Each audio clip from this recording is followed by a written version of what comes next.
Hello friends, welcome to eCom Toronto. My name is Philip. I'm a dad of 3 and I created my first online business in 2016, selling things that I found in dollar store.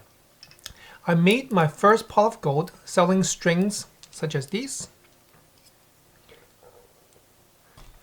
Later in 2020, I left my 9-to-5 job from a company as a support staff, which I was a cleaner, a landscaper, a driver, and a vending machine restocker.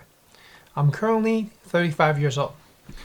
My goal, my love, and my passion is to inspire and help others obtain their first pot of gold and achieve financial independence. The channel eCom Toronto was created to help you learn how to make money online. I have great respect for my 9-to-5 job, but at the same time, haven't you ever wondered how you can make a side income? I know there are ways to make money without a sweat.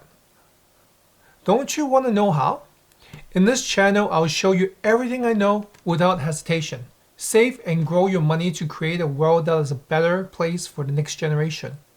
I do a ton of research in order to give you the best information out there to all the viewers in this channel's community. I do this for you. No paywall, 100% transparent, no sponsors. My motto is, remember why you hustle. For myself, I hustle for my family. If you want to support an independent channel who loves investing and all things about making money online, I'm your guy. Please help me take this channel to a next level where we can make even bigger meaningful differences to those we reach. Thanks for visiting eCom Toronto. I hope you subscribe and throw a thumbs up all the way. Ask me anything in the comments and I'll respond to you. Thank you. Remember why you hustle.